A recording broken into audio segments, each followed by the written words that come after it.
Salut à tous les petits potes, j'espère que vous allez bien, que vous êtes en forme, que vous avez passé une bonne soirée. Pour une fois, on se retrouve un samedi soir pour débriefer la Ligue 1. Et oui, on est dans ce fameux sprint final avec bien sûr les multiplex des dernières journées, 33e journée, avant-dernière journée. Et on peut dire que même si ça n'a pas été le multiplex le plus historique, le plus spectaculaire, on a quand même beaucoup de bons enseignements. Parce qu'évidemment, on a deux équipes qualifiées en Ligue des Champions. Ça y est, le job est fait du côté de Marseille et Monaco. On a absolument personne qui veut de cette quatrième place. Alors là, la quatrième place, elle est maudite. Vraiment, aucune équipe n'a envie de se taper les fameux déplacements de juillet, d'août, les 4 matchs de tour préliminaire de Ligue des Champions, parce que Nice a perdu, Lille a perdu, Strasbourg a perdu, et l'OL, on se disait que c'était déjà compliqué, a également perdu. Si on m'avait dit avant cette 33e journée que Nice perdrait 2-0 à Rennes mais serait encore 4e, bah, j'y aurais pas forcément cru. Donc tout reste à faire pour la dernière journée, connaître un petit peu ce 4e, les équipes qui seront Europa et Conférence, avec évidemment, comme vous le savez, si le Paris Saint-Germain gagne la Coupe de France, le 7e sera en Conférence, 5 et 6e seront en Europa. Donc voilà, on aura un statut fixé lors de la prochaine journée. Et évidemment, le maintien, parce que c'est aussi une lutte qui est acharnée, avec Angers qui assure son maintien, une très très belle perf en battant Strasbourg. On disait que Angers là aurait des calendriers d'assassins. Bah, finalement, Angers a quand même fait le taf, hein, en allant gagner à Nantes, en gagnant ce soir contre Strasbourg. Saint-Etienne, on savait qu'il fallait qu'ils prennent 4 points au moins sur 6 en espérant des défaites du Havre. Et Bessanté a fait sa première partie du chemin, avec bien sûr ce succès à Reims. C'est un match où ils ont très très bien su se l'emmener. Le Havre qui a paumé, Nantes qui prend un point, Reims qui a perdu. On va voir un petit peu de tout ça avant cette dernière journée, puisque vous le savez, samedi prochain, on aura de nouveau un multiplex pour clôturer cette belle journée de Ligue 1. J'en profite pour vous saluer sur le chat. Je vois que vous êtes pas mal, hein, nombreux actifs, comme Hugo SSE, évidemment, ce soir on est content. Benski, supporter strasbourgeois, pour le coup, on est plus dégoûté. On n'a plus Emega, on oublie la LDC. C'est vrai que, en fait, Strasbourg, l'absence des mégas, on sait que quand il est pas là, ça peut être assez critique. Et surtout, Angers, c'est la bête noire de Strasbourg. Voilà, il y a des équipes un peu improbables comme ça, vous savez, vous avez du mal contre elles. Et bien, il se trouve que le SCO, cette saison, c'est 2 victoires, 1 nul contre Strasbourg, avec aussi une élimination en Coupe de France. Donc, bien sûr, que ça conditionne beaucoup de choses. Je vois aussi sur ce chat la modératrice, l'afro du Twitch FR, JP Flaco, je vois le Doc Ferrari, je vois beaucoup de beau monde, histoire de revenir. Bah écoute, Nengola Nino, très très beau pseudo, bien sûr, ça régale. Ouais, on est ensemble pour, on va dire, 1 heure. Alors évidemment, qui dit multiplex dit, on va dire, conditions particulières. Je n'ai pas pu voir les 9 matchs en même temps, c'est impossible. Je n'ai pas les écrans de la NASA pour suivre à peu près tout ce qui s'est passé. Donc j'avais évidemment l'écran multiplex, j'avais l'écran Monaco OL, et j'ai suivi avec attention tout ce qui s'est passé au Havre, à Brest, à Rennes, également du côté d'Angers, et bien sûr à Reims. Donc on va analyser tout ça. Qu'est-ce qu'il faut en conclure, aussi se projeter un petit peu sur la suite, parce que comme j'ai dit, tu as Monaco et Marseille qui seront en LDC la saison prochaine, donc ça souligne quand même qu'on aura Monaco qui fait une nouvelle campagne de suite, l'OM qui retrouve la LDC. On savait à quel point cette saison sans Coupe d'Europe avec un André Allégé, c'était l'objectif. Et puis je l'ai dit, hein, c'est évidemment aussi l'histoire de cette 4e place, et voir un petit peu qui va se détacher. Et évidemment aussi l'Olympique Lyonnais qui traverse une période très compliquée. Est-ce que l'OL sera parmi nous la saison prochaine ? Est-ce que l'OL ne va pas avoir la visite inopinée de certains huissiers, des relances de l'URSSAF tout au long de cette fin de printemps, ce début d'été? Ça risque d'être compliqué pour les Lyonnais de rebondir. Et puis, bien sûr, le maintien, voir un petit peu comment ça s'est déroulé. C'est vrai qu'on s'attendait à beaucoup de choses, hein. On se disait que Saint-Etienne, qui en plus a un goal average redoutable, ça allait être compliqué. Ils ont réussi à se faciliter la tâche avec cette fameuse victoire à Reims.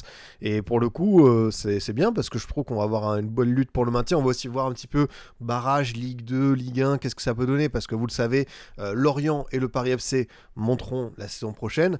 On aura également du Metz qui va recevoir le vainqueur du 4e, 5e, donc Dunkerque-Guingamp. Et puis celui-ci, Metz, Dunkerque, Guingamp, qui affrontera le 16e de Ligue 1. Alors qui ce sera? Est-ce que ce sera plutôt Le Havre? Est-ce que ce sera plutôt Saint-Étienne? On sait que Le Havre va jouer un match du côté de Strasbourg, donc pas évident, et que dans l'autre sens, Saint-Étienne reçoit Toulouse. Mais on sait aussi, et c'est ça la redoutable loi des fins de saison, que certaines équipes, quand elles sont en roue libre, c'est là elles sont le plus dangereuses. Hein. On a pu le voir avec notamment le fameux Stade Rennais d'Habib Bey. Oui, c'est un événement, le Stade Rennais d'Habib Bey a battu une équipe placée au-delà de la 12e place. Alors, c'est une boutade, parce qu'évidemment, ils ont battu Strasbourg quand il a pris ses fonctions, mais on sait qu'Habib Bey avait tendance à être fort contre les faibles et faible contre les forts. Alors peut-être que Nice, voilà, on sait pas trop où se positionner parce que c'est une équipe qui nous a offert beaucoup d'émotions différentes cette saison, mais voilà, c'est quand même un match qui doit compter dans la jeune carrière d'Habib Bey en Ligue 1. Et comme toujours, je vous le dis, pareil pour Brest-Lille, c'est le genre de matchs qui sont jamais évidents à calculer. Il suffit d'une absence, hein, le fameux caillou de la botte comme Emega, il suffit d'une dynamique compliquée. Le LOSC, qui depuis Dortmund a quand même beaucoup de mal à avancer, à retrouver cette espèce d'impact qu'ils avaient dans le jeu, dans le domaine athlétique. Et puis aussi des équipes qui affrontent des clubs comme Angers qui jouent pour leur peau. Et ça, évidemment, c'est le genre de scénario qui peut être aussi délicat à gérer. Et c'est vrai que pour terminer, c'est l'OL. L'OL, ce qui est dingue quand même pour l'OL, qu'on s'entende bien, c'est que l'OL a quand même eu un espèce de petit alignement des planètes. Lille perd, Strasbourg perd, Nice perd. Après la semaine dernière et le scénario chaotique de Lens, il suffisait d'une victoire et l'OL pouvait revenir totalement dans la course, mais c'est les conséquences de cette saison qui aura été encore une fois éprouvante. Un choix aussi de Textor qui n'a pas su faire tourner la balance de son côté avec le choix Fonseca, le timing du départ de Pierre Sage, la déception en Europa League. Est-ce qu'ils se sont remis de cette séquence Manchester United-Saint-Etienne? Ça, je pense qu'évidemment, ça laisse une grosse cicatrice, mais on va essayer de vous comprendre un petit peu pourquoi. Et puis, au-delà de ça, c'est bien sûr tout ce qui se passe d'un point de vue financier. Hein. Pas besoin d'avoir fait HEC ou d'être à Bercy pour comprendre que l'OL a des petits... Voilà, c'est des scénarios. Alors évidemment, je dis pas que l'OL va faire une Bordeaux, que l'an prochain on les retrouvera sur Free Foot gratuitement sur YouTube contre Saint-Priest ou contre Lyon-la-Duchère. Ça, je peux pas le garantir. Mais ce qui est sûr, c'est que tu me demandes, Gotout, si Cherki va partir cet été. Je pense que dans un monde idéal, s'il n'y a que Cherki qui part, c'est déjà très très bien. Parce que pour moi, l'OL va être obligé de vendre beaucoup de ses meilleurs joueurs. C'est ce que je pense. Hein. Les fameux Cherki, Fofana. Attention aussi à ne pas avoir des offres pour d'autres. Mais même un Perry, j'essaie de voir les différents actifs. Mais ce qui est pire pour l'OL en plus, c'est que dans cette situation, les clubs potentiellement intéressés, ils vont savoir que l'OL a besoin de cash, a besoin de liquidité. Et donc forcément, au niveau des offres, des enchères, tu peux pas forcément arriver en position. Allez, peut-être que tu sais, certains joueurs, tu peux essayer de faire grimper les enchères parce que tu dis Malik Fofana, il y a du monde. Mais ce qui est sûr, c'est que ça risque d'être une fin de saison, déjà désillusion totale pour l'OL. Et puis en plus, je pense que tout ce qui va se passer en coulisses internes, ça va avoir de gros dégâts. Et j'ai vraiment hâte de voir comment Textor va s'en sortir parce que on n'a pas arrêté de dire que la LDC c'était vital, c'était urgent. Mais en fait, je comprends plus parce que finalement, on nous disait à une époque non, mais vous en faites pas parce que Botafogo, il va en Coupe du Monde des clubs et avec l'argent la Libertadores, on va le reverser sur les comptes de l'OL. Et finalement, apparemment, ça devrait pas suffire. Et même s'il y a eu qualification en Ligue des Champions, on a vu que l'UEFA les sanctionne. C'est vraiment un espèce de bourbier sans nom. Et il va falloir que on arrête aussi cette espèce j'ai pas envie de dire de surenchère, mais de jeu financier périlleux à tout instant. L'OL ne devrait pas être en galère à chaque fois qu'il n'y a pas de qualif. Enfin, t'as l'impression, tu sais, c'est vraiment... tu parles de Bordeaux-Nîmes, c'est le principe de ces présidents et de ces trucs un petit peu opaques où t'as l'impression que t'accumules des dettes, mais tu tiens toujours un discours, une méthode couée où tu vas arriver devant les gens en disant non, non, vous en faites pas, ça va le faire. Normalement, l'OL, même si on sait qu'on est dans une ère compliquée pour le football français, avec la question des droits télé, avec beaucoup d'incertitudes, moi je me pose une question quand même, c'est comment est-ce que l'OL, qui est quand même un club qui a été bien bâti, qui est propriétaire de son stade, qui a un centre de formation performant, même si c'est vrai que depuis un petit moment ça coince un petit peu au niveau des jeunes qui sortent, il n'y en a pas eu tant que ça ces derniers temps. Comment est-ce que l'OL peut se retrouver chaque saison proche du précipice et normalement, tu vois, ok, t'es pas qualifié avec des champions, mais tu peux repartir, tu vends 2-3 joueurs. Mais là, t'as l'impression que ça va être, voilà, ça va être la liquidation, quoi. Donc, c'est vrai que c'est extrêmement dérangeant. Et comme le dit Alex, c'est vrai que on va beaucoup parler de Textor. On peut parler aussi du changement Fonseca-Sage, mais être septième seulement avec cet effectif, c'est pas normal. Moi, de toute façon, sur mes prévisions du début de saison, j'avais dit PSG, je crois que j'ai dit Monaco 2, OM 3, et en quatrième, j'avais mis Lille. Bon, et j'hésitais entre Lille et Lyon. Pour moi, Lyon, c'est top 5 effectif Ligue 1, et qu'il soit même derrière Strasbourg et Nice. Et bien sûr, c'est beaucoup de respect à Francaise, beaucoup de respect aux Strasbourgeois, voilà, et tout. Mais Lyon, normalement, ils doivent pas être dans cette position-là avant la dernière journée. Donc oui, ils se sont tirés une balle dans le pied. Ce qui est sûr, c'est que ce scénario de Manchester, ça a totalement détruit ça, quoi. Donc on peut le résumer ainsi. Je suis bien d'accord avec toi, l'ami. Du coup, on va se faire un petit point résultat, classement, vite fait, pour ceux qui arrivent, qui n'auraient pas tout ça en tête, comme ça vient juste de se terminer, avec évidemment, on l'a dit, le PSG déjà champion qui s'impose 4-1 à Montpellier avec son équipe bis, tranquille, pépère, bonne petite soirée à la Mosson contre sa Ramos qui met un triplé, avec notamment un troisième but où il a envoyé un sacré pétard. Le but de Mayoulou est pas mal aussi. Pour l'Europe, Marseille qui s'impose au Havre, et du coup aussi pour le maintien en conséquence, Marseille avec un doublé de Guéry qui retrouve la Ligue des Champions 2 ans après. On a Monaco qui s'impose contre OL, pareil, qualification en Ligue des Champions directement. La course à la 4ème place avec Nice qui perd à Rennes, Lille qui perd à Brest et Strasbourg qui perd à Angers. Un match qui comptait doublement avec évidemment le SCO qui assure son maintien.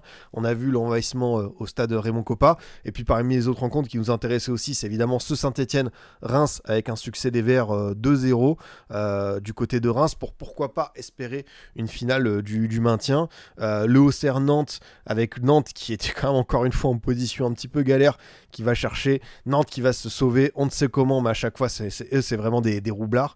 Et Toulouse-Lens avec peut-être un petit peu moins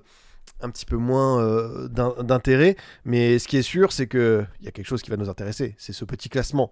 Le classement en bombe avec, du coup, Monaco et Marseille qui seront tranquilles pour la semaine prochaine. Et Monaco, ils ont bien fait parce que Monaco, il y avait un déplacement à Lens. On sait qu'il y a quelques années, il y avait un déplacement à Lens avec une égalisation de Ganago où ils avaient basculé sur une place finalement plus qualification directe mais plutôt tour préliminaire. Et on sait que voilà, c'est toujours des matchs très compliqués. Donc Monaco, c'est good. Marseille, c'est good. Et puis, encore une fois, cette espèce de meute avec, vous pouvez le voir, des croix rouges. Et c'est dingue quand même. Nice, Lille et Strasbourg, c'est équilibre parfait. C'est 16 victoires, 9 nuls, 8 défaites. C'est vraiment le bilan à l'équilibre, comme on peut presque le voir. Après, il y a évidemment des différences voilà, par rapport au but, tout ça encaissé. Sinon, bah ouais, l'OL c'est grave. Et pourtant, l'OL 63, ouais, c'est la troisième attaque à égalité avec Monaco. Ça, c'est vrai que c'est inquiétant. Et en bas pour le maintien, tu as du coup Montpellier. Ok, ciao les potes, on se reverra. Saint-Etienne, du coup, qui a eu vraiment besoin parce que même un nul, ça aurait été voilà, 28 avec les moins 37. Autant dire, il faut gagner 6-0 contre Toulouse et Le Havre devait perdre 3-4. Le Havre pouvait perdre 3-4, mais battre Toulouse 6-0. On va peut-être être tranquille sur le dosage. Mais voilà, là, tu reviens à un point du Havre. Du coup, tu dois battre Toulouse parce qu'encore une fois, cette différence de but, elle te pénalise. Si tu bats, voilà. Par contre, c'est vrai que Le Havre doit aller gagner à Strasbourg et Nantes, ils reçoivent Montpellier. En vrai, Nantes et Reims, ils vont être tranquilles. Normalement, Reims et Nantes au max, ils seront en barragiste, bah, ce sera le cas. Par contre, c'est vrai qu'il y avait un monde où Nantes pouvait se retrouver quand même 17ème encore. Mais vraiment, la saison de Nantes, tout au long, ça aurait été vraiment chaud. Franchement, c'est déplorable. J'espère que ce qui s'est passé, il y aura un réveil, parce qu'encore une fois, quand j'ai vu la presse, que Comboiré, qui est encore sous contrat jusqu'en 2026, doit continuer la saison prochaine. Mais non, faut couper le cordon, faut partir sur un autre truc, parce que c'est pas possible. Déjà, tu t'ennuies fermement, tu sous-exploites beaucoup de choses dans ce club, et c'est chaud. Mais là, encore et toujours, Nantes va s'en sortir par un trou de souris. Et encore, je suis pas sûr qu'il gagne Montpellier la semaine prochaine, mais c'est la chance de Nantes, c'est que dans ces récentes saisons, il y a toujours eu plus faible que soi. Donc ça peut vraiment les sauver, parce qu'à tout moment, tu as un Simon qui est parmi les meilleurs dribbleurs, tu as Abin qui est un très bon joueur, tu as Mostafa qui va mettre 2-3 buts importants pour le maintien, tu as même de la formation avec Louis Leroux qui est pas mal du tout. Donc c'est vrai que ça peut grandement t'apporter, quoi. Pipion, je suis niçois, j'ai vraiment pas envie de finir quatrième, c'est la pire place. Je vois ce que tu veux dire. Je vois ce que tu veux dire à travers ça. De toute façon, on va aller petit à petit sur les matchs et ce qu'il faut en retenir. Mais ce qui est sûr, c'est que pour Nice, il y a de quoi avoir un petit peu mal au crâne. Allez, on va commencer par Marseille, parce que c'est quand même le deuxième qui assure sa place en Ligue des Champions, avec évidemment un match qui s'est terminé plus tard que prévu, avec une espèce d'embrouille en tribune, comme d'hab. Évidemment, il y a des Marseillais partout en France, du coup, des Havrais qui n'étaient pas contents, qu'il y ait des mecs qui aient caché des maillots marseillais, qui aient célébré. Donc c'est parti en bagarre en tribune. On rappelle qu'on est en 2025, qu'on parle de football. Voilà, j'ai même pas envie de revenir sur ce débat-là, parce que c'est terrible. On voit des images, par exemple, lors du derby basque, où on a des supporters de Bilbao au milieu de supporters Real Sociedad. Les mecs, ils sont avec leur maillot de leur club. Et non, ils se font pas taper dessus, parce que bien sûr qu'on est sur un truc civilisé. On va pas cogner un être humain parce qu'il supporte une autre équipe. Enfin, vraiment, c'est un des trucs, c'est ce clubisme, ce supporterisme, ça m'agace. Surtout que bon, tu peux voir que côté marseillais, bah ça t'a bien pénalisé, parce que t'étais à 1-0, t'étais bien, et puis il y a cette coupure, et la coupure, vous savez comment ça marche. Ça peut soit totalement justement te couper les jambes et te faire redescendre en termes de rythme, d'intensité. C'est ce qui est arrivé côté marseillais, peut-être côté havrais, que finalement, dans un match qui a été compliqué pendant 1 heure, ça a permis de bien repartir. Et finalement, nos amis havrais ont su mettre les ingrédients pour aller chercher l'égalisation avec la percée de Casimir et le but de Soumaré avec Mouriot qui était un peu trop court. Merci beaucoup au boss Tescat pour le petit abonnement. Merci beaucoup, mon pote. Sinon, quand même, côté Marseille, encore des confirmations. J'ai beaucoup aimé le premier but, la séquence entre Balerdi, Højbjerg, et évidemment la finition de Guéry. Guéry, évidemment, ici on a toujours été fan du joueur.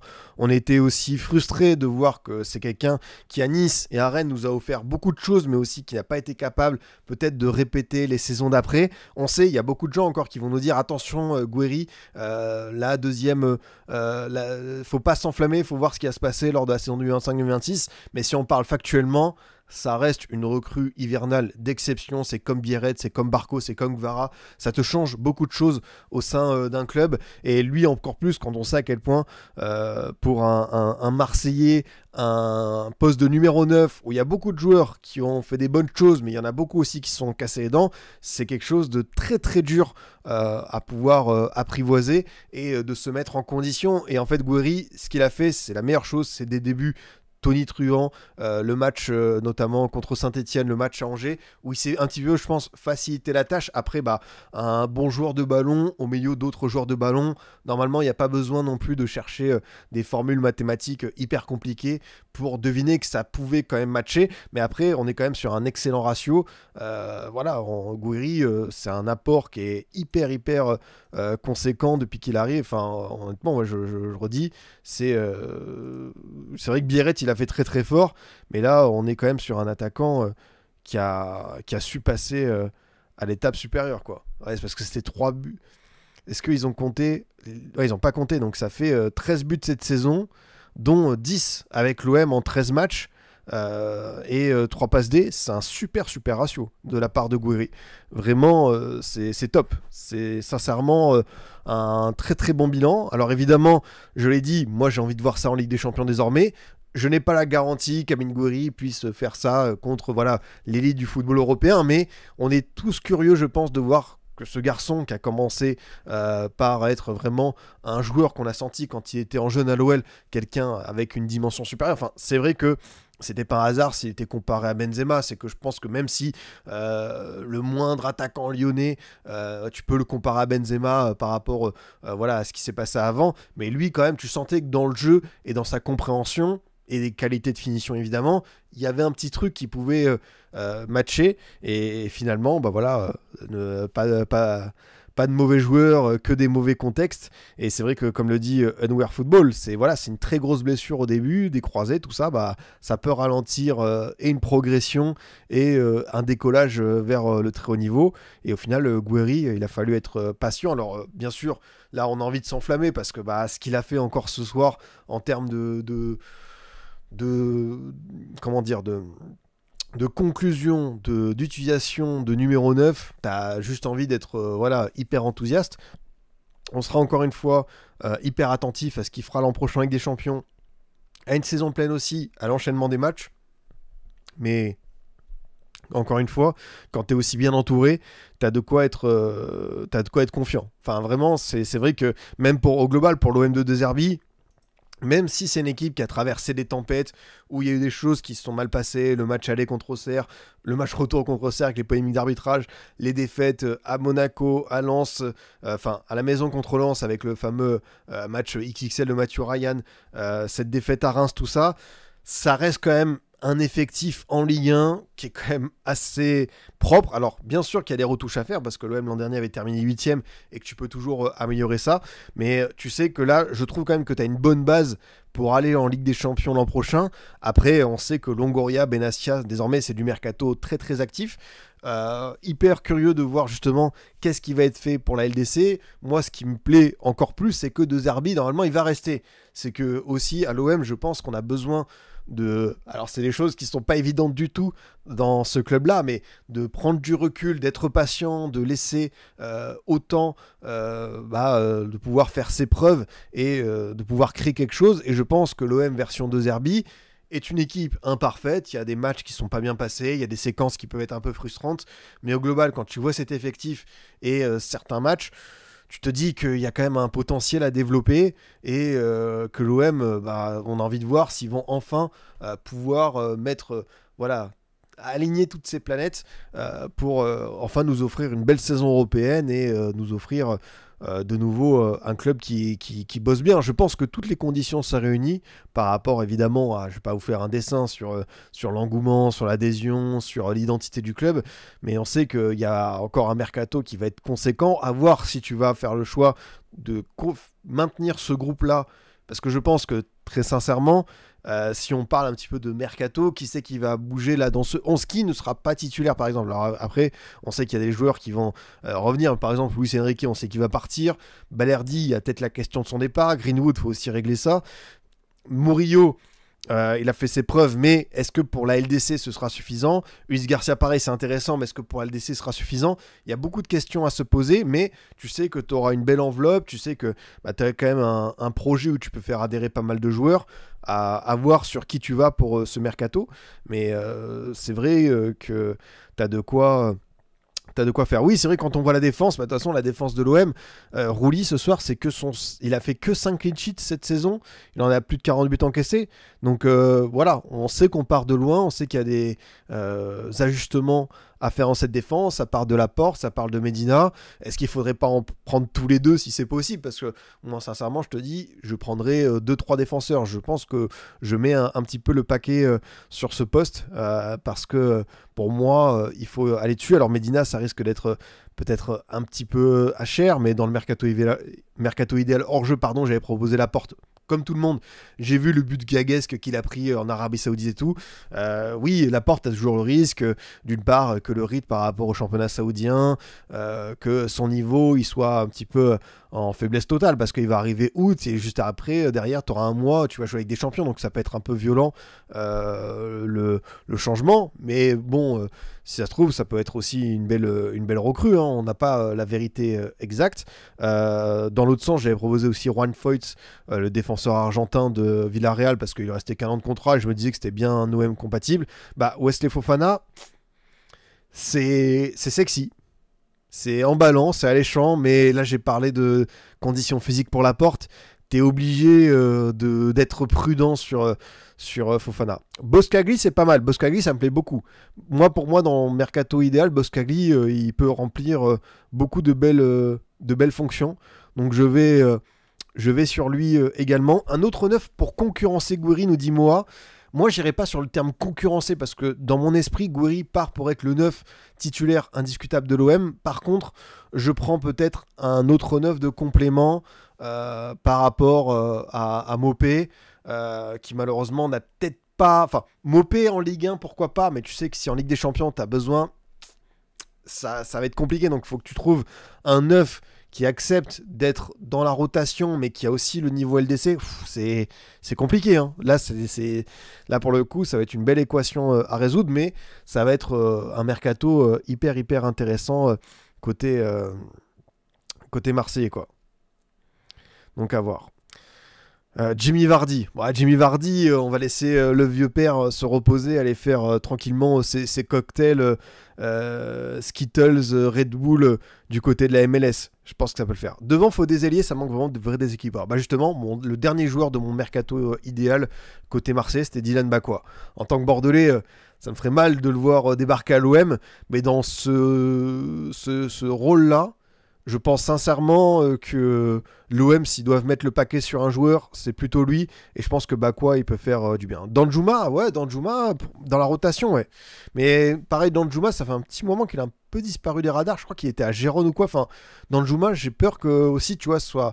Je veux pas dire la fausse bonne idée, mais ça fait longtemps, tu vois, qu'on l'a pas vu un petit peu performer. Donc attention, parce que Danjuma, niveau salaire, ça peut être un petit peu voilà, quoi.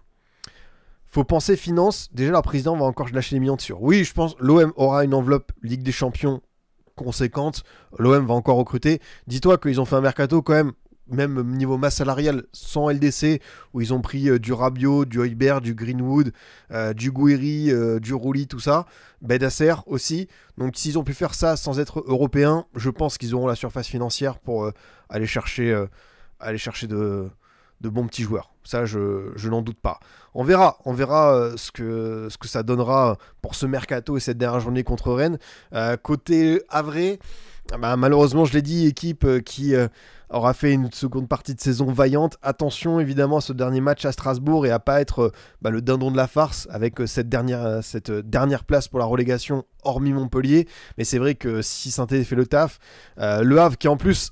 Élément important, Mwanga ne sera pas là. On sait que Mwanga a été très important dans la deuxième partie de saison havraise, avec évidemment de vrais bons matchs, du bon contenu, aussi il a pu permuter entre milieu et défense, et il ne sera pas là à Strasbourg parce que il est prêté par les Alsaciens, et que dans le prêt, vous savez, il y avait une petite clause qu'on n'a pas oublié de signer en mode hop, tu ne pourras pas jouer lors de ce match, et là c'est le genre de choses que peut-être que tu regretteras. Donc pour les Havrais, je pense que ça va être une mission complexe, mais encore une fois, je vous ai dit, on a vu des scénarios, on a vu des choses qui se passent lors des multiplex, les enjeux sont tellement forts que, attention à Strasbourg et tout, c'est pas encore fait évidemment, pour moi je les vois quand même assez favoris, mais c'est le genre de rencontre un petit peu tournant, déclic, charnière dans l'histoire récente d'un club, et c'est différent d'une pression d'un grand match, tout ça, donc attention à comment Strasbourg va gérer ça. Mais oui, Strasbourg, c'est vrai qu'ils ont bien déconné, quoi. Mais Emega était blessé, quoi. Emega était blessé, donc est-ce que Bonnemer va rester Ligue 2 ? Je sais pas. Je sais pas encore une fois s'il va rester.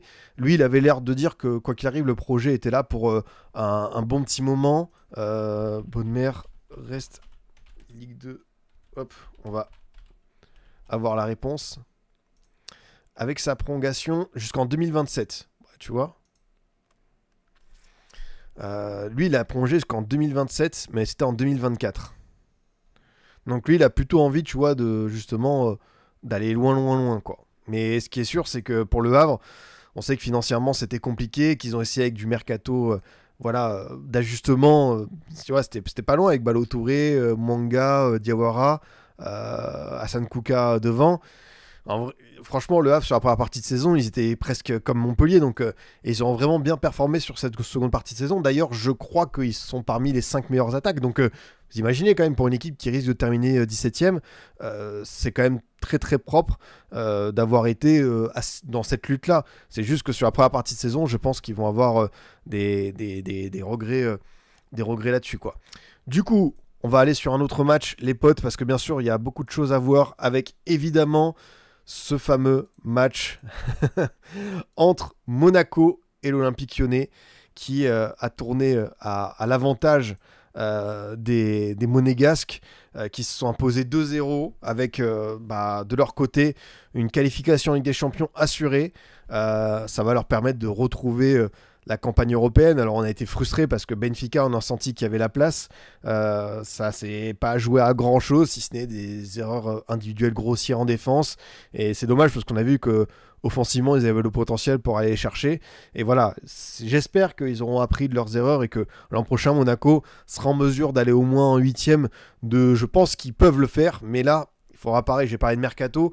Ce qui a été pénalisant pour les Monégas, c'est évidemment d'avoir un milieu de terrain pas assez fourni, d'avoir juste Zakaria, Kamara et le jeune Sumuntu Magassa en jeune pour faire la rotation. Non, il fallait chercher Al Mousrati qui est arrivé au mercato hivernal, c'est bien pour faire le nombre. Mais Monaco, pour moi, pas assez recruté pour blinder ça. On savait que Zakaria, en plus on a vu encore une fois son impact. Zakaria, c'est vrai que quand il est à 100%, c'est vraiment un des tout meilleurs milieux du championnat. Vraiment, il a une aura, il a quelque chose, ce joueur. Il a quelque chose, c'est comme on dit, tu as envie de partir à la guerre avec lui quand il a le brassard et tout. C'est vraiment une recrue qui aura fait beaucoup de différence en plus quand il est arrivé depuis la Juve et comment s'appelle Chelsea. On se disait c'est quand même un joueur avec un statut d'international suisse. On l'a plutôt vu à Gladbach, mais quand il arrive dans les gros clubs, on n'a pas forcément eu beaucoup de temps de jeu. Et à Monaco, finalement, ça a été le contexte parfait pour lui. Et évidemment, je pense que peut-être qu'il a envie d'aller reprouver à l'étage supérieur. Mais pour moi, Monaco, ça part vraiment d'une bonne intention. Alors évidemment, vous me parlez de Mercato. Oui, à Monaco, on est tous d'accord. J'ai parlé du milieu de terrain qui n'avait pas été renforcé. Mais oui, c'est le gardien de but. Après, Philippe Cohn, ce soir, en fait, le problème, c'est que Philippe Cohn, il peut te sortir, comme contre Marseille, des arrêts, mais vraiment, arrêts comme Yann Sommer. D'ailleurs, c'est la même nationalité, ça tombe bien. Comme Yann Sommer contre le Barça, vraiment des arrêts de fou furieux. Une détente qui est quand même assez impressionnante, certains beaux réflexes. Et la semaine suivante, faire des cagades contre Toulouse. Alors ça, c'était Mayeki, pardon, mais faire des cagades à Brest. Non, pour moi, Monaco doit arrêter de... Je ne vais pas dire sous-investir sur ce poste, parce que ça se trouve, Philippe Cohn dans un autre club, il serait hyper intéressant. Mais pour moi, ils doivent aller chercher ce très bon gardien européen pour... voilà, ça fait trop longtemps, on se répète, mais que Monaco n'a pas eu un gardien dans le top 5 Ligue 1 depuis Subasic. Et Subasic, la Ligue 1, c'était quoi? C'était la Ligue 1 Conforama à l'époque. Ça commence un petit peu à remonter. Donc il est temps pour Monaco, qui a les moyens en plus, d'aller chercher ce patron, un gardien XXL, le mec qu'on va voir dans le top 5 gardien au trophée UNFP, tout ce que vous voulez. Voilà, il est temps d'arrêter les bêtises. Après, quel nom? C'est vrai qu'on avait regardé un petit peu ensemble.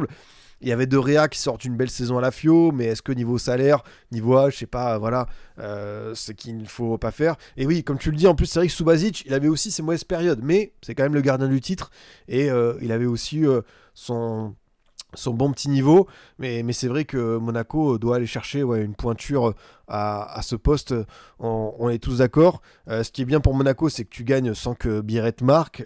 T'as aussi Balogun qui malheureusement était pas là, qui a rechuté, le pauvre, je crois qu'il était touché à la cheville, avant c'était l'épaule. Enfin lui vraiment il aurait une saison galère, et pourtant je trouvais que son apport dans le jeu était plus intéressant que l'an passé.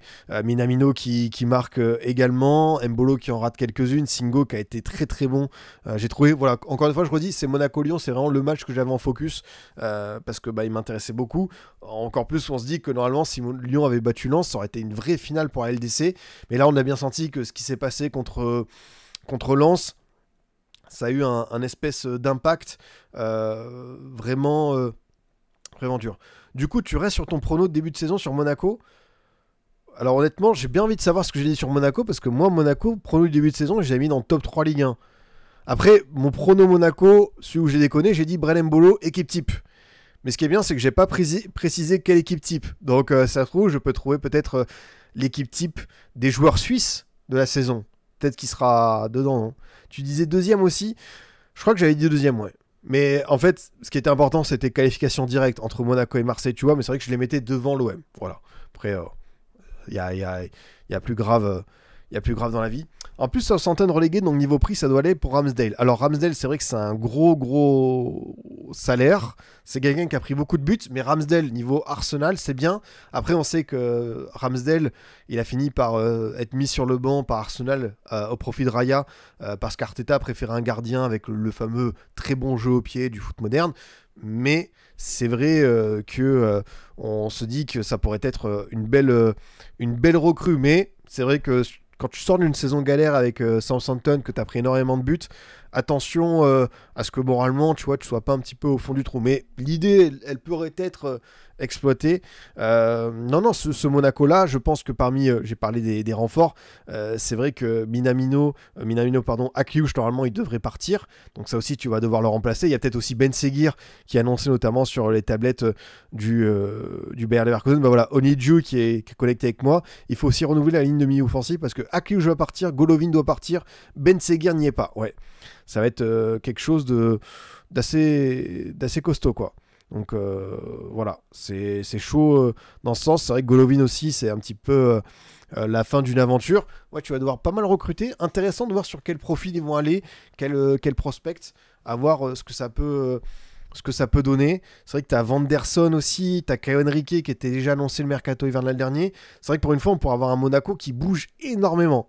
Ça va être une donnée à prendre en compte et voir, je me répète, sur quel type de joueurs ils vont aller pour se renforcer.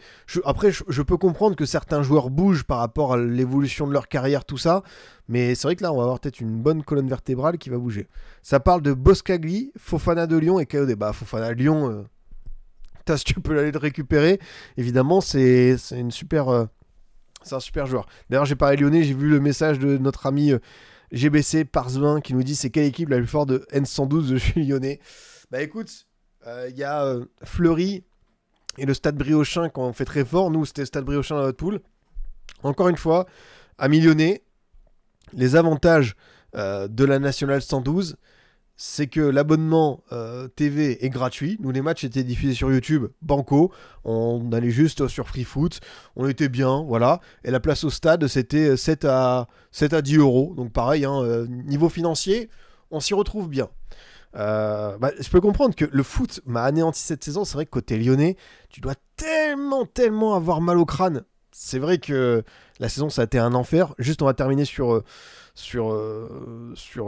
Monaco. Eric Dyer, c'est vrai qu'on a parlé de Mercato. C'est vrai qu'Eric Dyer va aussi normalement arriver. D'ailleurs, j'ai vu que le vestiaire, ça leur plaisait pas trop. Alors bon, j'ai pas compris trop le message parce que évidemment je pense qu'ils disent Eric Dyer qui arrive, le salaire ça va être conséquent, mais il faut voir dans quelles conditions ça se fait. Mais ouais, à mon avis le recrutement de joueurs offensifs c'est totalement faux pour l'histoire du vestiaire. Ah bah écoute, source Twitter, ça m'apprendra à avoir lu ça, mais c'est vrai que Eric Dyer, moi je trouve par exemple c'est un bon joueur de complément. Après à voir s'il sera titulaire, mais quoi qu'arrive, rotation, milieu défense, c'est une bonne nouvelle, quoi. Tu préfères être dans la position du Havre ou de Saint-Etienne pour la dernière journée? Je préfère être dans celle de Saint-Etienne. Franchement, Saint-Etienne, tu dis que tu peux avoir le maintien à la maison. Après, la plus grosse clim, c'est si tu gagnes et que le Havre fait l'exploit à Strasbourg. Mais Saint-Etienne, t'es la position du chasseur, t'as le public derrière toi, tu sais que tu vas avoir un Geoffroy Guichard incroyable. Si tu mets le premier but, je pense que ça peut être de la folie. Donc vraiment, ça va être top. Et oui, les matchs de clubs amateurs sont diffusés sur YouTube. Donc ça va être très très sympa cette histoire. Que dire sur l'OL? On a déjà vu cette micro-cassure, enfin j'ai pas envie de dire micro, mais cette séquence United, Saint-Etienne, le derby perdu, qui a fait beaucoup de mal. Finalement, on a vu que la semaine d'après, tu gagnes contre Rennes, mais c'est le match de Lens qui est pour moi... Enfin, je pense que c'est la conséquence, Lens, de tout ce qui s'est passé sur United et Saint-Etienne. Mais, waouh. Franchement, tu te retrouves 7ème. T'es pas loin d'avoir Brest qui va revenir peut-être à un point de toi. C'est quand même un peu catastrophique, faut le dire. Toutes les illusions s'envolent. Le pari de Textor n'a pas fonctionné. Textor qui essayait de bouger quelque chose en disant bah tiens, on va prendre Fonseca à la place de Pierre Sage. Fonseca qui évidemment était un coach qui désirait, mais Fonseca qui sortait d'une expérience un peu éprouvante au Milan où il avait été beaucoup tensé. Souvenez-vous, le pétage de plomb sur Benoît Millot de la part de Fonseca, c'est quand même le signe de quelqu'un qui est pas très apaisé, enfin tu vois, qui est assez nerveux, et pourtant il n'y avait pas eu penalty sur ce coup-là. Donc c'est ça qui est encore plus fou de totalement vriller à ce point. Pierre Sage a aussi eu ses défauts, il y a des choses qui n'ont pas fonctionné, on le redit, la défaite en Coupe de France contre Bourgoin, c'est une des pires émulations en Coupe de France de l'histoire de l'OL. On a eu quelques matchs qui n'ont pas été bien gérés, il y avait du manque dans le pressing, mais on l'a vu la dernière fois sur ce qui a pénalisé l'OL, c'est le mercato, c'est le fait que ce club était hyper installé en période de mercato, été et hiver, tout le monde est à vendre, et du coup, bah, tu sais pas trop comment un petit peu responsabiliser, mobiliser certains garçons. Et on a vu que la moyenne de points de l'OL, c'était quoi ? Ils avaient pris 5 points sur 15 possibles. Non, c'était pas ça. Ou 6 points, 7 points. Enfin, c'est vraiment... Enfin, c'est catastrophique. Enfin, qu'on se le redise bien. La moyenne de points de l'OL dans cette période-là, c'est ce qui leur coûte aujourd'hui une qualification LDC. C'est la saison, évidemment, elle s'est jouée sur cette séquence qu'on a pu voir avec United, Saint-Etienne, Lens, Monaco. Mais regardez, ça fait 3 points sur 9 possibles mercato d'été. Et encore une fois, il y avait beaucoup de joueurs qui ont changé, ça a été un bazar sans nom. Ensuite, on prend le mercato d'hiver. Victoire contre Montpellier, défaite à Brest, 0-0 Toulouse, 1 partout contre Nantes. Et après, c'est fini. Et encore, on est sur la fin du mercato. Du coup, on est, ouais, c'est ça, 7 points sur... Ouf. Oh là, je suis en train de calculer, mais ça fait, 5 et 3. Donc, ouais, 7 points sur 21 possibles. 8 sur 21 possibles. C'est chaud. C'est chaud. Honnêtement, pour moi, c'est là où ça joue. C'est qu'il faut arrêter... c'est pas qu'il faut arrêter de faire du mercato tout le temps jusqu'au 31 août, mais c'est bien aussi en amont de te dire que je dois avoir mon effectif stabilisé au moins sur la première journée, et après j'ajuste. Peut-être qu'il y a des dossiers qui vont se décanter, mais je sais que l'équipe que je vais aligner à la première journée, elle sera là toute la saison et je pourrai compter sur elle. Parce que là, tu fais avec des mecs qui sont en instance de départ. Encore une fois, Cherki, il était dans le loft, donc il n'a pas pris part aux 4 premières journées. Enfin, voilà, ça devient un petit peu ridicule cette histoire. Et là, du coup, bah, tu as un gros mal de crâne. C'est comment est-ce que la saison prochaine, tu vas évoluer ? Est-ce que tu seras en Ligue 1 ? Est-ce que tu seras en Ligue 2 ? Est-ce que tu seras plus bas ? Qui va partir ? Est-ce que tu vas pouvoir recruter ? Est-ce que tu vas avoir une interdiction de recrutement de la part de la DNCG ? Est-ce que Fonseca va rester ? Ce soir, si on prend par exemple la compo, pourquoi Verretou ? Pourquoi blinder le milieu de terrain ? Et finalement, tu as blindé ton milieu de terrain, mais tu as toujours été aussi fautif et pénalisé défensivement. Et j'ai vu un supporter monégasque qui disait Bugs, l'avis d'un monégasque sur Londres, défensivement, c'est catastrophique. Et c'est un supporter monégasque qui le dit, avec Balogun à la place d'un Mbolo, ils peuvent s'en prendre encore 1, voire 2. Je ne comprends pas. Cherki sur le banc, Cherki qui rentre à la 65e, Cherki qui n'a pas le temps, mais c'est ton meilleur joueur. Faut pas le mettre sur le banc lors d'une avant-dernière journée. Peut-être qu'il a tenté un coup de poker, un espèce d'électrochoc, mais finalement c'est aussi le signe d'un coach qui est fatigué. Et pourtant j'aime beaucoup Paulo Fonseca. À Lille il m'a fait plaisir. À Lyon, sur le début, je trouvais que c'était une équipe qui offensivement, j'ai commenté un match à Auxerre. Franchement c'était du très beau jeu, mais il y a, je sais pas, même en conférence de presse, quand il arrête pas de se justifier, de dire meilleure moyenne de points, tout ça. C'est dur, quoi. Donc, au final, Textor, l'OL, ils ont tout perdu. Là, tu te retrouves septième. T'es même pas sûr, encore une fois, d'être européen la saison pro. Faut voir qui va te sanctionner et tout. Est-ce que Arès, le fameux grand patron, va récupérer les commandes et va sonner la fin de la cour de récréation? On a vu d'ailleurs, tu dis il faut compter sur le PSG. On a vu cette fameuse photo, cette séquence, je pense que vous l'avez vu, avec Textor qui va voir Nasser. Il prend une photo, le compte de l'OL reposte la photo en mode tiens, regardez ce qui se passe. Bon, je sais pas de qui on se moque, mais quel est ce numéro? Quel est ce numéro que vous nous inventez? Est-ce que Textor, il allait voir Nasser en disant je m'excuse pour tout, et au fait, est-ce que t'as pas 30-35 millions à lâcher pour Cherki? Stop copain, maintenant on est copains, fais-le pour moi. Du coup, je me suis dit, est-ce qu'il n'est pas allé voir le Prince Albert tout à l'heure, comme il était en tribune, en disant tiens, Prince Albert, je sais que tu as des bonnes relations avec le club, Malik Fofana, si on monte à 40, comme ça, tout le monde est gagnant. Non, il est là, franchement, je ne sais pas ce qui s'est passé lors de ces échanges. J'imagine, je suppute, mais c'est vrai que ça fait tout drôle de voir quelqu'un comme Textor un petit peu dans la panique. Et même le communiqué qu'il a fait, il n'y a pas beaucoup d'arguments. Encore une fois, moi je veux bien y croire à toutes ces histoires de Botafogo, de Coupe du Monde des clubs, de rentrée d'argent, de nouveaux investisseurs. Mais la réalité, c'est que l'OL a déjà été frappé d'interdiction de recrutement l'hiver dernier. L'OL est sur une corde raide depuis longtemps. C'est pas normal que l'Olympique Lyonnais, qui soit propriétaire de son stade, soit dans cette galère sans nom où t'as pas de visibilité sur l'avenir. Ça, c'est chaud. Oui, Arès, du coup, va juste dégager Textor. Je pense que ouais, ils vont dire à Textor. Ah oui, pareil, dans les espèces de, comment dire, de miracles incessants, il y a aussi les parts de Crystal Palace. Mais bon, est-ce que les parts de Crystal Palace, ça va pas servir finalement à racheter un autre club? Parce que Textor était aussi sur Everton, tout ça. Ouh là là là là là, qu'est-ce que c'est compliqué. Enfin, vraiment, ça n'inaugure rien de bon. Et c'est aussi un club qui, quand même, ça fait longtemps qu'on les a pas vus en LDC, l'OL. Au global. Sur toute cette période. Fin Aulas, rachat, tout ça. Ça fait depuis, bah, je crois, le Final Four.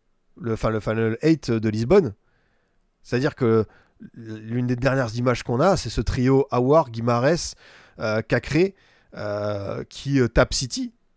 C'est dingue quand même que l'Olympique Lyonnais, qui est un club qui a quand même, voilà, année 2000 était hyper dominant, année 2010 qui a toujours fait des bons résultats et souvent des podiums et des qualifs en LDC, ne soit pas allé encore en Ligue des Champions depuis.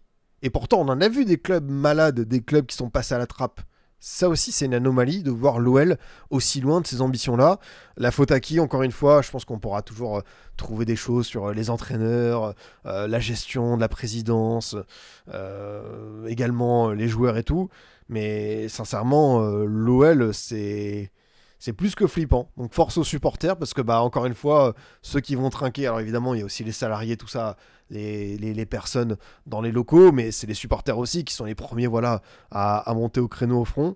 Textor, c'est un Gérard Lopez bis, mais en marrant. Mais en plus, tu sais que quand Textor, on le compare à Gérard Lopez, il te rit à la gueule, parce qu'il dit non, moi je suis pas pareil, parce que moi j'ai ci, moi j'ai ça, j'ai des actifs. C'est vrai que peut-être que Textor a une meilleure fortune que Lopez, ou que lui il fait moins de dingueries, mais au global, c'est un petit peu ce même système. C'est comme Rani Assaf à Nîmes. C'est des présidents qui tentent de te vendre quelque chose, qui ont une bonne communication. Et ça, c'est un truc qu'on retrouvera toujours, surtout chez Textor et Lopez. C'est quand tu les entends parler, je vais pas dire qu'ils t'attirent de la sympathie, mais quand tu les entends, tu dis ah, ce gars-là, quand même, il a une réflexion, il s'exprime bien. Mais après, tu tombes dans le piège. Et après, c'est fini, rideau, il y a plus grand-chose. Et oui, évidemment, on a parlé des chaînes de responsabilité. Olas, comment est-ce que tu peux vendre à quelqu'un d'aussi peu confiant, qui te démantèle tout et qui va peut-être conduire l'OL à la ruine? Alors évidemment, on sait que Olas voulait vendre depuis un moment, mais quand tu as fait autant pour l'OL, que tu as été président pendant plus de 35 ans, que tu as construit quelque chose de conséquent, que tu as bâti un club qui a quand même compté dans l'histoire du foot français, et pareil, moi j'en voulais aussi à De Taverny Concarneau et M6 quand ils ont vendu aux Américains. J'ai l'impression que c'est presque de la précipitation. C'est genre dès qu'ils ont reçu une offre, attendez, partez pas, on signe, allez, on se serre la main, allez, on y va. Parce qu'en plus, vous savez, avec les fameux closing, les séquences de rachat de club, des fois c'est repoussé, mais quand c'est repoussé, un closing, généralement ça sent pas bon, et c'était le cas pour Textor et Olas. Et aujourd'hui, encore une fois, c'est les supporters, c'est les amoureux de l'OL qui trinquent, et ça c'est le pire. Donc on verra un petit peu ce que ça donnera sur les prochaines semaines. Mais ouais, beaucoup de pessimisme pour cette équipe lyonnaise. On a encore pas mal de petits matchs à voir avec évidemment les clubs engagés dans cette course à l'Europe qui n'ont peut-être pas envie, parce qu'aujourd'hui, au moment où on parle, c'est l'OGC Nice qui en plus a une belle différence de but. C'est-à-dire que Nice, si dernière journée, ils font le boulot contre Brest, c'est banco. Normalement, c'est banco. Mais on sait que c'est une équipe qui a peut-être un petit peu de mal, qui a été intéressante par moment, mais qui a, voilà, tu vois, ils ont tapé le PSG, mais derrière, ils ont aussi perdu contre comment ça s'appelle Nantes. Donc c'est une équipe hyper instable. On va parler après, Arthur, t'inquiète pas de Saint-Etienne, mais c'est vrai que Rennes, on le disait depuis le début d'Habib Bey, c'était une équipe qui était intéressante, mais qui malheureusement avait été assez largué, pas à la hauteur lors des matchs contre les gros. Alors c'est vrai que quand il avait pris en main Rennes, il avait tapé Strasbourg, mais c'était un Strasbourg qui n'était pas en mode rouleau compresseur. Après, c'était quand même une belle victoire où il avait assuré l'essentiel, notre père Habib Bey. Mais on se rend compte, c'est vrai que quelqu'un m'a dit Kalimundo, 17 buts cette saison, sans faire de bruit quand même. Kalimundo qui s'offre un bon petit ratio. Hein. C'est vrai que lui, pour le coup, il est pas mal du tout. Hein. 17 buts, c'est sa meilleure saison d'ailleurs. Donc pas mal pour lui. Ouais, Nice, c'est inconstant. C'est un problème majeur. Et en vrai, je comprends. C'est dingue parce que le supporter niçois, qui n'a pas envie d'aller en Ligue des Champions. Enfin, il a dit, j'ai pas envie de cette 4ème place. Pourquoi ? Parce qu'il sait ce qui va se passer derrière. C'est que le tour de barrage, le tour de qualification, ça va être un calvaire sans nom. Je sais même pas si on a déjà des projections, vous savez, sur les potentiels adversaires. Mais je pense que ce soit Rennes. Bon, Lille, ils ont quand même eu cette expérience, donc ça peut leur servir. Mais ça va être galère. Voie de la Ligue. Est-ce qu'on a des équipes, voie des champions, voie de la Ligue? Ouais, tu vas avoir 3ème du championnat, tu vas avoir 2ème. Ça veut dire que tu peux avoir Benfica. Tu peux avoir Benfica en. Ouais, Benfica, c'est foutu. Belgique, Turquie. Ouais, là, franchement, tu peux te taper. Là, tu auras le Pana. Pana, on sait que c'est un club qui réussit pas bien aux équipes françaises. Tu as les Rangers. Attention, Rangers. Tu as Brann en Norvège. Ouais, c'est chaud. C'est chaud. Eurodivisie. 3ème, c'est Feyenoord. Feyenoord, c'est une sacrée équipe. Ils ont tapé le Milan et tout. Grosse méfiance contre eux. Belgique, alors il faut voir évidemment le classement playoff, tout ça, ce que ça va donner. Parce que vous savez qu'en Belgique, il y a plusieurs phases. Phase pour le titre. Ça pourrait être Bruges. Bruges, pareil, c'est une super équipe. Après, ils ont encore quelques matchs à jouer, donc ça peut être tendu. Et l'autre, c'est Turquie. En Turquie, c'est qui ? Turquie, c'est Fener. Waouh. Benfica, Bruges, Feyenoord, Galatasaray. Et tu rajoutes du Panathinaikos et du Rangers. Franchement, force au club qui va y aller. Hein. Parce que là... Je pense que ça va être très compliqué. Après, Lille avait tapé le Fener. Ils avaient aussi affronté Slavia Prague, qui est une belle équipe. Donc, ouais, très compliqué, quoi. Ouais, Benfica, Bruges, Feyenoord, Fener, Rangers. Waouh, ça fait... C'est pas simple. C'est pas simple du tout. Donc, est-ce que ce sera ce Nice-là, qui malheureusement est plus que poussif, a beaucoup de mal à enchaîner, mais qui reste 4ème de Ligue 1. Donc à voir ce que ça donnera. C'est quand même un bon... Ça va être tendu. Hein. Ça va être tendu pour qu'on ait 4 équipes françaises en LDC, en championnat à la saison pro. Quelqu'un l'a dit, Guessant a disparu. C'est vrai que Guessant, je pense que si on faisait l'équipe type de Ligue 1 fin février, il était dedans. Il a totalement disparu de la circulation. Après, c'est vrai que c'est un joueur qui a beaucoup enchaîné, qui a un statut de numéro 1 titulaire différent par rapport à ses autres années. Pardon. Donc peut-être que ça a un petit peu pesé dans la balance. Mais sinon, oui, je suis d'accord avec vous. Guessant, ça a été un petit peu trop effacé. Ouais. En fait, Nice, c'est comme beaucoup de projets, c'est qu'on a envie d'avoir des garanties, des informations.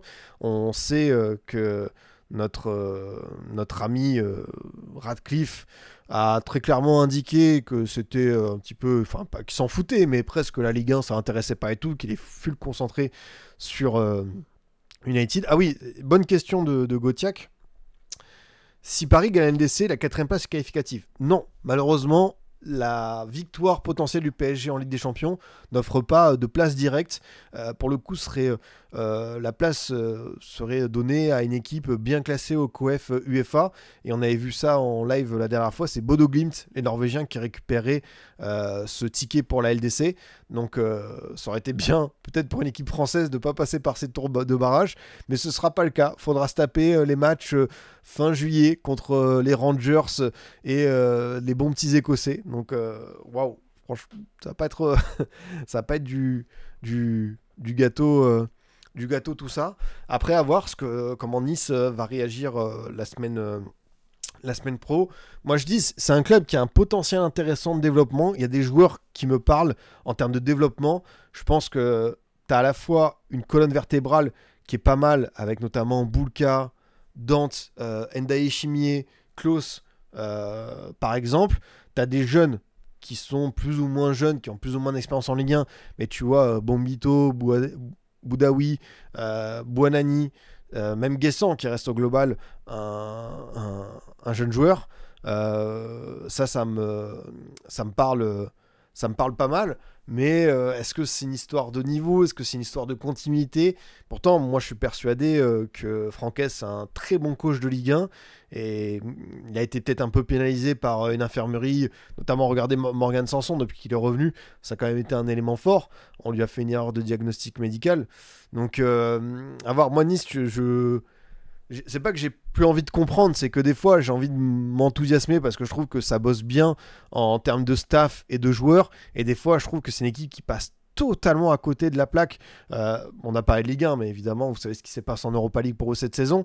Mais voilà, c'est par exemple là, ils sont dans ce train, qu'ils soient en Ligue des Champions, en Europa ou en conférence, t'y vas pourquoi en Europe? C'est ça aussi le message auquel il faut répondre.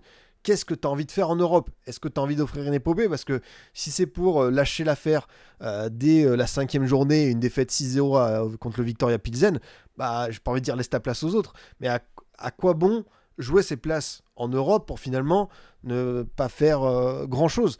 Donc ça aussi, je pense qu'ils devront y répondre. Après, je le sais que voilà, ils avaient une infirmerie pleine, que c'était pas évident pour Francaise de composer avec ça, que factuellement, il y a un entraînement où il y avait 8 joueurs de champ et 3 gardiens.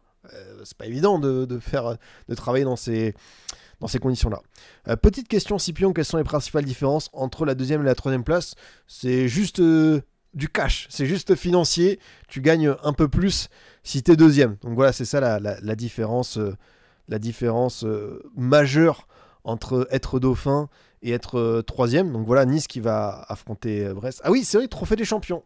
C'est vrai que ça aussi c'est bien comme différence, c'est que si Paris bat Reims et que 2e c'est Marseille, on aura un trophée des champions, PSG-OM, et là crois-moi, à la Ligue, ils seront très contents de pouvoir vendre ça, parce que ça va faire des émules dans le sens. Salut Scipion, tu penses Boussif peut remplacer Cherki l'année prochaine? Bah c'est vrai que là niveau scouting, il va peut-être falloir aller chercher plutôt du côté de la Kings League que dans d'autres compétitions d'élite européenne. Ça, c'est très clairement le cas. Alors, rien à voir avec la Ligue 1, mais va voir le classement des buteurs et des passeurs en D1 Suisse, tu vas halluciner. Alors, tu sais que je vois de quoi tu me parles, et tu sais que j'ai envie de faire... Je pense que la semaine prochaine, Je vais faire une vidéo sur ce gars parce que la résurrection de Xherdan Shaqiri, ça c'est fort. Ça franchement, chapeau à lui d'être meilleur buteur et même Derek Koutessa quand t'étais passé par Reims. En fait, c'est assez Ligue 1 parce que Goebbels, il est passé par Nantes et Monaco. Benny Traoré, il est passé par Nantes. Thibaut Kidje, il est passé par comment ça s'appelle, Bordeaux. Donc c'est vrai que Enzo Crivelli, voilà, encore un ancien joueur de cette belle Ligue des talents. Ouais, c'est vrai que c'est intéressant. Mais ouais, la résurrection de Shaqiri, je pense que j'en parlerai parce que ça fait partie des joueurs qu'on n'avait pas vu revenir de loin. Ouais, c'est vrai qu'il a été en MLS et tout. On se disait, bon, après l'OL, finalement, c'est fini. Non, à Bâle, il est. Ouais, c'est vrai que ce classement, il est à la fois incroyable et assez improbable. Ça, c'est très clairement le cas. Je suis bien d'accord avec toi. On continue notre petit tour d'horizon avec évidemment un des gros perdants de la soirée. C'est bien sûr le LOSC. 18 tirs, 2 cadrés. Ça, c'est la stat qui, déjà, tu sais que tu vas aller prendre un Doliprane. 62% de possession, 601 passes. Mais t'as pas su trouver la faille, même sur corner. Alors évidemment, t'avais des absents comme Diakité qui purgeait un deuxième match de suspension. Benjamin André qui a sans doute beaucoup manqué au milieu. T'as Bakker qui est sorti en cours de match remplacé par Akpom. Après, t'as lancé beaucoup de solutions. Malheureusement, Idjari, je pense que tu as la clé. Je pense que la défaite contre Dortmund, et ça peut être entendable. Je pense que quand tu es pas passé loin d'un quart de finale de LDC, que tu avais fait le job à l'aller, que tu avais marqué dès la 5e minute, et que tout s'écroule, et que tu as pris des vagues, et que tu es reparti bredouille, c'est sûr que c'est le genre de configuration qui ne fait pas plaisir. On a vu quand même le LOSC pouvoir enchaîner 2-3 succès, battre notamment Toulouse, aller chercher des succès voilà, un petit peu précieux du côté d'Angers. Mais au final, on se rend compte que c'était un équilibre précaire et qu'à la moindre secousse, voilà, la défaite à Nantes, la défaite évidemment contre Brest, le match contre l'OM, c'était très insipide, c'était dur. Ils n'ont pas joué 10-15 minutes et pourtant ils ramènent un match nul. Pareil, le match contre Lens, tu fais une bonne première période, après c'est rideau, il n'y a plus aucun tir. C'est vrai que je suis assez déçu de l'approche de Genesio. Après, on redit, il y a toujours des circonstances. C'est une équipe qui a joué 15 matchs de plus que certaines équipes dans ce sprint final. Donc c'est ça, physiquement et mentalement on est cramé. Honnêtement, je préfère limite terminer de 5e que de 4e. Après, moi je me dis, en vrai, entre toutes ces équipes, je préférais envoyer Lille en LDC, même si c'est compliqué. Là, le sprint final, je préférais envoyer Lille parce que ils ont l'expérience, ils ont la capacité de se réveiller et de passer ces tours-là. Ouais, Zegrova, ça fait mal, mais Zegrova, Thiago Santos, pardon, c'est chaud. C'est vrai que je le redis encore une fois, mais Lille privé de Zegrova et Thiago Santos, pour moi, niveau couloir droit, c'est top 3 de ce qui se fait en Ligue 1. Donc ça pénalise aussi beaucoup de choses. Boadi, le cas Boadi, je suis comme vous les gars, je ne comprends pas pourquoi ce gars-là est passé de top match contre le Real Madrid, de révélation en Ligue des Champions, super joueur en Ligue 1, nommé parmi les 5 meilleurs jeunes de la saison au trophée NFP, à totalement cirer le banc. C'est un choix de la part de Genesio qui est étonnant, qui a préféré soit relancer André Gomes, soit relancer sur les 2 derniers matchs Ben Taleb. Il y a des choses qui se disent comme quoi voilà, ce serait pour faire baisser sa valeur marchande et le garder pour la saison prochaine. J'ai du mal à y croire. Méforme plus examen. Oui, ça peut s'entendre. Après, moi, quand je vois encore une fois son entrée ce soir, oui, on sait qu'il y a aussi le truc de la sélection. Moi, quand je vois son entrée ce soir, pour moi, même si c'est méforme, je préfère un Ayoub Boadi en méforme que ce que je vois de certains milieux lillois. Je vous le dis, je préfère un Boadi à 50% que d'autres à 100%. Parce que ce joueur, il a une qualité technique supérieure et je trouve que le LOSC, justement, dans les matchs récents, je trouve qu'il a manqué de cette assurance. Et pourtant, on parle d'un demi-set, on parle d'un très très jeune joueur. Donc ça, c'est ce qui peut coûter. Boadi, quelle origine? C'est marocain. C'est marocain. Et non, c'est pas une histoire d'attitude parce que Boadi, très très bon gamin, il a eu pris d'éloquence, c'est un gros studieux. Enfin, vraiment, il y a aucune couille à avoir avec lui, quoi. Douleur au genou, plutôt, selon le petit Lillois. Ah, s'il y a une complication physique médicale, Ça, pour moi, c'est ce qui peut s'entendre pour Boadi. Mais ouais, c'est très poussif, c'est compliqué, mais il reste encore un match. Et moi, je vous le dis, une qualif en LDC, faut pas la banaliser. Ce LOSC-là doit pas tout perdre de vue. Après, c'est vrai que peut-être qu'aller faire une belle campagne en Europa, ça peut être aussi un objectif convenable. Peut-être que la saison prochaine sera une saison de transition, en mode tu sais que tu vas perdre David, tu sais que tu vas perdre d'autres joueurs. Normalement, on se demande si Zegrova va revenir et tout, et que ce LOSC-là, il pourrait très très bien figurer en Europa League, parce que il a une belle expérience européenne. À voir ce que ça va donner, mais ce qui est sûr, c'est que tu peux avoir des regrets sur la tournure de la saison, parce que tu te rends compte que c'est pas évident d'aller mettre je pense qu'il y a en fait c'est ça, je pense qu'il y a plus trop d'essence dans le moteur, et que c'est compliqué de repartir de l'avant, et que la LDC, pour un groupe de joueurs comme ça, c'est tellement vital, ça t'occupe l'esprit à tous les instants, et je pense que redescendre sur terre comme ça, c'est chaud. Ouais, Angel Gomez, c'est sûr, il part. D'ailleurs, on a vu qu'il y avait une rumeur intérêt Olympique de Marseille. Donc ouais, on a beaucoup parlé Mercato, OM et Monaco. Lille, ça va dépendre du classement final. Et je vous l'ai dit, ça dépend aussi si tu dois jouer des matchs de qualif fin juillet, ou si tu es plutôt tranquille à ce niveau-là, quoi. Ça, c'est clair que ce LOSC nous aura quand même apporté beaucoup de bonnes choses. À voir ce que ça va donner pour la dernière journée. Mais est-ce que tu pouvais faire mieux en termes d'effectifs ? Moi, je pense que juste au niveau du jeu, je trouve ça dommage d'avoir un petit peu été trop dans une sorte de pragmatisme sur cette fin de championnat. Mais voilà, c'est le choix de Genesio. Et si finalement il est quatrième la semaine prochaine, je dis pas qu'on criera au génie, on dira ok, il a rempli sa mission. Genesio qui a détruit l'héritage Fonseca.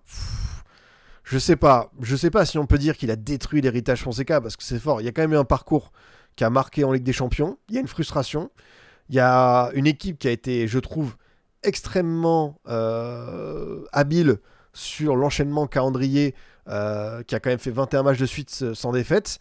Et après, voilà, je vous le dis encore une fois, Zegrova et Thiago Santos, c'est comme si vous enlevez, je sais pas moi, Vanderson et Akliouche à Monaco sur 6 mois. C'est comme si vous enlevez Amir Murillo et Luis Enrique à l'OM sur 6 mois cette saison. C'est comme si vous enlevez à l'Olympique Lyonnais Malik Fofana et Ashley Maitland-Niles. Enfin, c'est des joueurs qui sont capitaux très importants, et perdre autant de mecs à ce point, qui sont vitaux dans le jeu, ça pour moi, je pense que ça les a un petit peu tués. Je pense que c'est là où tu peux avoir des regrets, c'est de ne pas avoir eu cet effectif au complet. Et côté brestois, la belle fête pour Marco Bizot qui va normalement s'en aller, fin de contrat. Donc lui aussi, qui aurait été une super recrue, un excellent gardien de notre championnat, même si cette saison a été plus compliquée pour lui, au chapeau. Et quelqu'un disait Ludo Ajorc, superbe recrue, je suis d'accord avec toi. Pour le coup, à plus de 30 ans, on savait que Ajorc, vous savez ici, on apprécie le Dzeko alsacien. Il avait été très très bon à Strasbourg. Et pour une équipe qui joue à LDC, qui pouvait aussi être compétitive en Ligue 1, c'était une belle idée. Donc Brest s'impose. Et moi, je vous le dis encore une fois, je suis pragmatique pour cette équipe brestoise. 8ème avant la dernière journée, se déplace à Nice avec Lens qui va jouer contre Monaco. Il y a un monde où cette 8ème place, elle peut devenir qualificative pour la Coupe d'Europe. Alors, évidemment, j'extrapole, c'est vraiment si l'OL, il y a des galères financières sans nom, si le PSG remporte la Coupe de France, tout ça. Mais pour moi, il y a quand même un monde où cette 8ème place, elle peut t'envoyer en pipi en Ligue. Et je pense que les Brestois qui ont adoré faire de la Coupe d'Europe et vadrouiller aux 4 coins du vieux continent, si eux, tu leur proposes d'aller faire évidemment des péripéties le jeudi soir du côté du Kazakhstan, de la Moldavie, de l'Estonie, de la Finlande, évidemment les Brestois ils vont être trop chauds, ils vont signer. Et d'ailleurs c'est une compétition qui est réservée à ce type de club. Enfin, on sait que cette saison, j'ai fait une petite vidéo là-dessus, on sait que la Conference League a été très critiquée parce que Chelsea ils ont tout tué avec leur équipisme, mais Chelsea évidemment c'est une anomalie de les retrouver là. Normalement Chelsea c'est minimum Europa League et surtout LDC. Cette compétition, elle appartient plutôt au second couteau. Et c'est vrai qu'on se dit qu'un Brest ou un Strasbourg dedans, ça aurait de vraies belles... une vraie belle connotation. Alors oui, c'est vrai que Lens Pana, en fait, on voit que cette histoire de barrage, elle peut aussi très très vite te tuer ton intérêt, et que c'est un barrage qui est pas du tout évident. Et voilà, il faut avoir un peu de chance au tirage. C'est vrai que Lens Panathinaikos, alors Lens, ils sont tués tout seuls parce qu'il y a Medina qui prend rouge à l'aller alors qu'ils avaient le contrôle du match. Mais c'est vrai que cette histoire de barrage, surtout prendre le Pana, ça c'était vraiment pas un cadeau. Donc Brest, encore une fois, je me répète, mais c'est une vraie bonne saison. Quand on prend l'évolution et surtout l'histoire globale du club, n'oubliez pas que voir Brest 8ème de Ligue 1, première partie de tableau, ça leur arrive pas tous les jours. Donc c'est une super performance. Camara, dernier match. Ouais, Camara, m'a dit Camara, je pense que c'est un joueur qui sera aussi assez convoité. Donc à voir qui restera, qui partira. On sait qu'il y a beaucoup de joueurs un petit peu prêtés. Les options d'achat sont trop chères. Koulibaly notamment, Abdallah Sima, Ibrahim Salah, NDI, à voir Fernandez. C'est vrai qu'à Brest, il y aura aussi beaucoup de remue-ménage et de changements, je pense, dans cet effectif. Il nous reste encore quelques matchs à voir, les potes. Nice-Maccabi, il aura fallu un but à 110e minute. Mais en plus, le but, c'est Alexis Beka. C'est le jeune qui a eu aussi des gros soucis et qui est reparti s'entraîner à Caen. Donc c'est vrai que je m'en souviens, ça.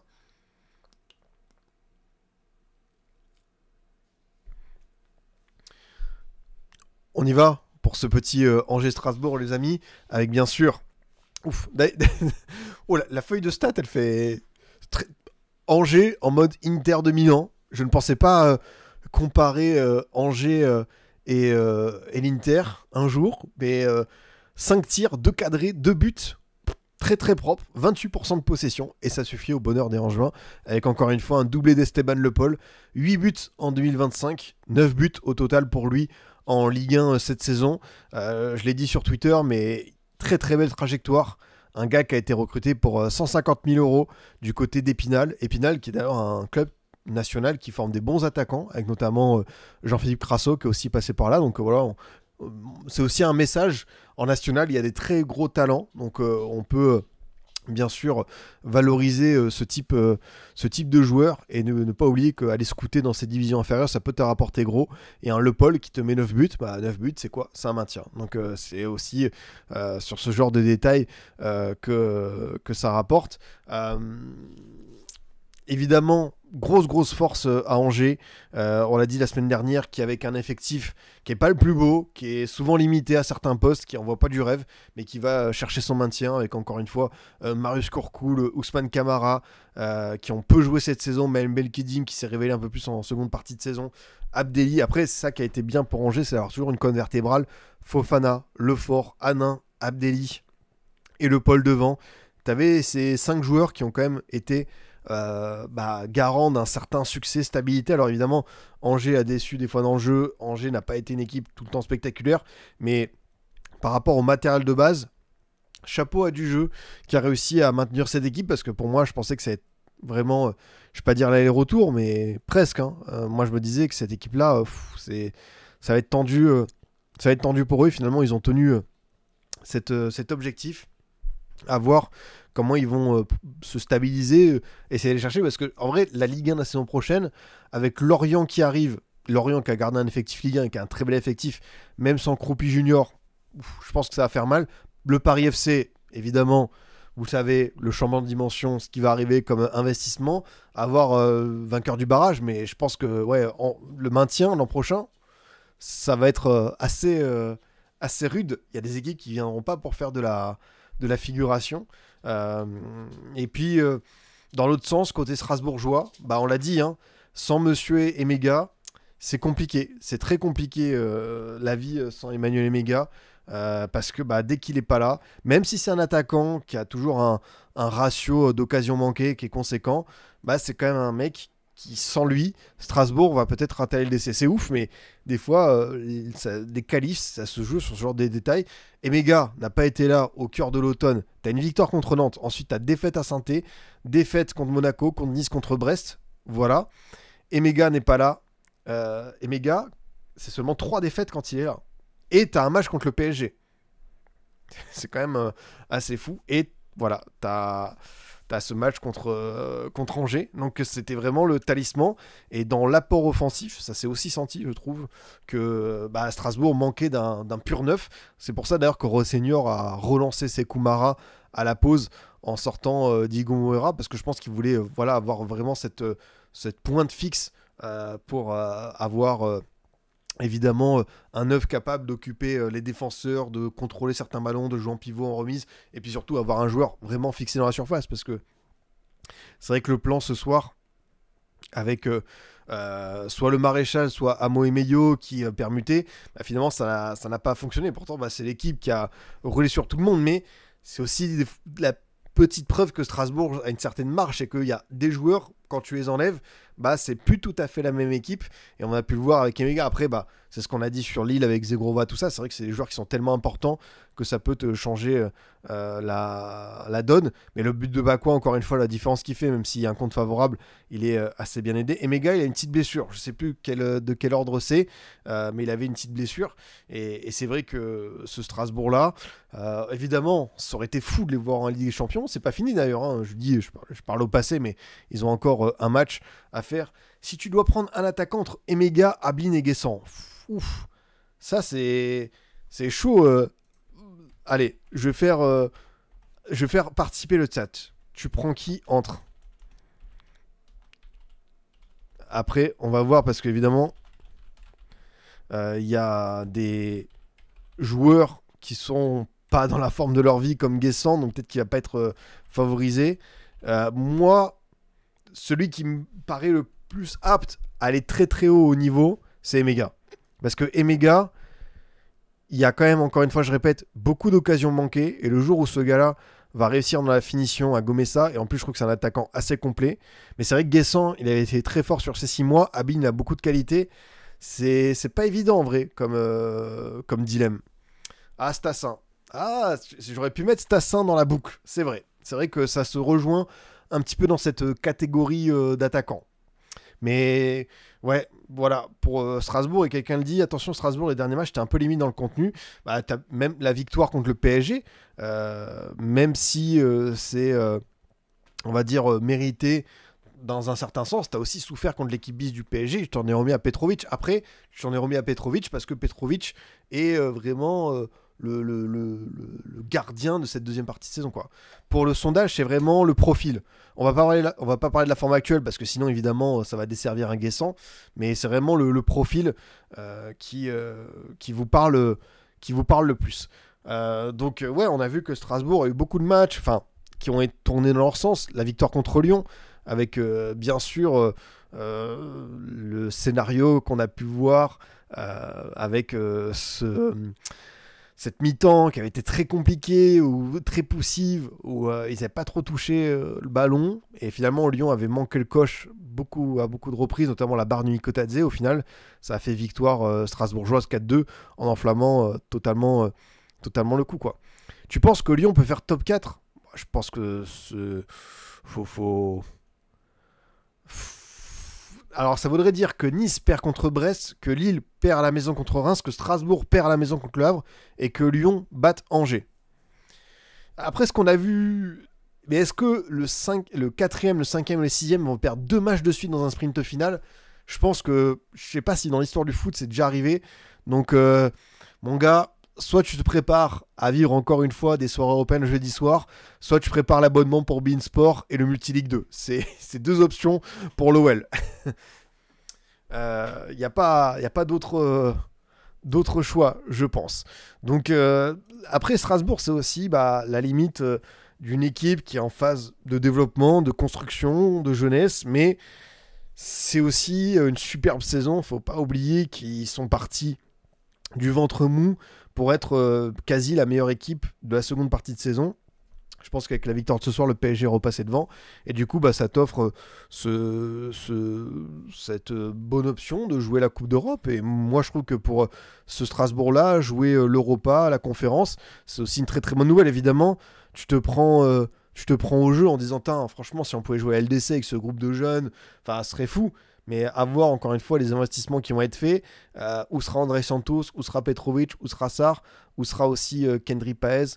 Voilà, c'est quelque chose qui pour moi va être essentiel à déterminer pour ces Strasbourgeois. Du coup, on a encore quelques matchs à voir, les amis, avec évidemment ce précieux, très très précieux succès de Saint-Étienne contre Reims, avec une entame de match hyper intéressante et même au global du contenu qui a été vraiment hyper abouti, comme toujours avec Orneland, même s'il n'y a pas Stassin, et ça c'était vraiment chaud, à voir si Stassin sera à 100% pour la réception de Toulouse, mais vraiment cette équipe stéphanoise, elle va peut-être descendre en Ligue 2, mais elle pourra avoir des regrets, c'est pas fini, parce qu'il y a ce match qui va le faire, contre Toulouse. On rappelle le scénario, dernière journée, Saint-Étienne qui reçoit Toulouse, Le Havre qui va à Strasbourg. Si Saint-Étienne tape le TEF et si Le Havre perd en Alsace, Saint-Étienne sera barragiste. Et c'est vrai, comme le dit Only You, on pourra avoir une revanche Saint-Étienne-Metz en barrage Ligue 1 Ligue 2. On sait que ça avait été pas mal tendu avec en plus Mikotadze et tout ça. Donc honnêtement... Je trouve que ça va être assez piquant, mais on n'y est pas encore dans cette histoire de barrage. Il y a d'abord le maintien, la place de 16e à aller chercher. Orneland qui dit que c'était un mauvais match à la fin. Je kiffe vraiment ce coach en mentalité, mais je peux comprendre parce que c'est un Saint-Étienne qui a été aussi poussif par moment, qui n'a pas tout bien fait, mais parmi les buteurs, c'est vrai que c'est aussi des beaux signes. Tardieu qui marque son premier but de la saison dans le match le plus important, il le fait. Et bien sûr, tu as aussi Cardona qui a beaucoup manqué sur les dernières semaines, qui a été vraiment en cruel déficit d'efficacité et qui marque enfin à l'extérieur, lui qui avait été très performant à la maison. Là, il marque dans ce sens. Donc c'est vrai que ça peut te rassurer. Et même Wadji qui avait un petit peu disparu, que j'ai trouvé pas inintéressant ce soir. J'aime beaucoup encore une fois ce milieu des Verts, Tardieu, Ekwa, Mouefek. Je trouve que c'est vraiment une équipe qui a du beau matériel et c'est ce que j'ai toujours pensé au global de Saint-Étienne, c'est que je trouve qu'il y a vraiment une équipe qui a des atouts pour rester en Ligue 1. C'est juste encore une fois la défense. Et là, on a beaucoup parlé de mercato dans cette émission. Il faudra faire quelque chose d'assez actif pour aller sauver les meubles et surtout recomposer cette défense et éviter ce qu'on a vu. Et d'ailleurs, c'est pas le deuxième clean sheet de l'Arseneur. On en est où niveau clean sheet pour l'Arseneur cette saison? Parce que je pense que le pauvre, il en a pris tellement, il doit être bien fatigué. Le bon Gauthier. 4 clean sheets quand même. Tu vois, je pensais qu'il y en a. C'est vrai que ah ouais, c'est vrai que tu as eu Montpellier, Strasbourg. Ah, mais c'est vrai qu'il n'avait pas fait une clean sheet depuis la 12e journée. Non, mais tu avais aussi ça à Montpellier. Attends, je comprends pas. Non, mais ça fait 5. Ça fait 5 du coup. C'est bien. C'est bien pour lui, quoi. Salut Moa, bonne nuit à toi l'ami. En fait, il a autant de clean sheets que Rouli. Prends-le comme tu veux, cette info, cette stat, mais ça en dit long sur les déboires de certains et la problématique pour d'autres, quoi. Donc, à voir ce que ça donnera, évidemment, pour ce dernier match. On le rappelle, Saint-Étienne qui est donc 17ème, 30 points, Le Havre 31. Un match nul ne suffira pas, parce que la différence de but, à moins que Le Havre prenne une tempête contre Strasbourg, mais il faudra la victoire pour aller chercher ça, quoi. C'est vrai que cette dernière journée, elle va être... Là, il n'y a plus trop d'enjeux sur la dernière journée. Il y a quand même une place de 4ème.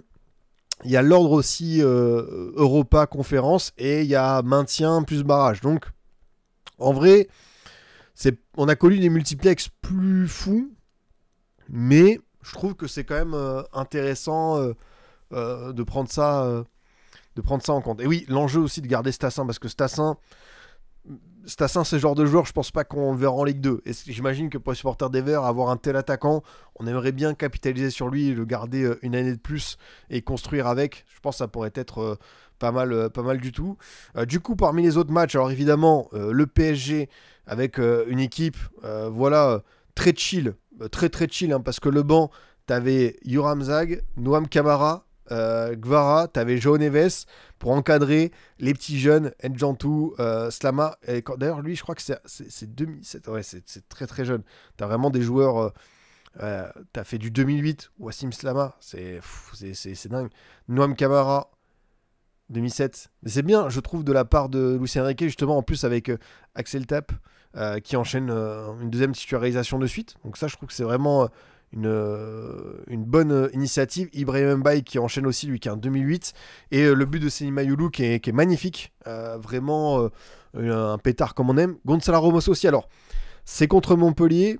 À voir ce que décidera le PSG, mais moi je pars du principe que Luis Enrique, le mercato, avoir un pur neuf, ça l'intéressera pas. Je pense que si Dembélé, ça lui va de continuer comme ça, il continuera. Et avoir un Gonzalo Ramos pour la rotation, c'est toujours bien, parce que ça t'apporte quand même beaucoup de buts. Après, est-ce que Gonzalo Ramos, pour sa carrière, il n'a pas envie aussi d'être numéro 1 ? À voir, mais je trouve que c'est quand même une belle petite initiative. Évidemment, Ramos triplé avec un dernier but, une frappe, c'est costaud. Et c'est bien aussi pour lui qui se rattrape, parce que, évidemment, il y a eu un match un peu compliqué pour lui à Strasbourg. Donc là, il a rappelé que c'était quand même un attaquant qui fait effort. Paris va jouer la finale de Coupe de France à fond, tu penses ? Oui, c'est une finale, c'est une semaine du match contre l'Inter. Je vais pas mettre ma main à couper parce que je vais pas prendre ce risque-là, mais je pense que Enrique va envoyer l'équipe type contre Reims finale en mode c'est le match où c'est la répétition générale avant l'Inter. Ça, j'en suis vraiment persuadé. Mais oui, Luis Enrique, c'est un entraîneur qui fait beaucoup jouer les jeunes. C'est bien aussi de continuer avec cette formation. Il y a d'autres entraîneurs comme Pochettino qui faisaient pas ça à une époque au PSG, qui donnait de temps en temps des minutes de jeu à Michu, mais c'était assez faible. Et là, on a l'impression que Luis Enrique, il y a évidemment cette équipe première, il y a le développement de certains talents étrangers français, mais il y a aussi cette idée d'avoir des jeunes de l'académie du PSG. On sait que le PSG, c'est une équipe qui a une excellente centre de formation. Donc voilà, d'intégrer dès maintenant les Mayulu, les Mbaye, les Tep, comment ça s'appelle, enfin tous ces bons petits jeunes, c'est vraiment très très fort, quoi. Donc costaud en fait sur tous les points. Luis Enrique, c'est un crack, c'est un chef.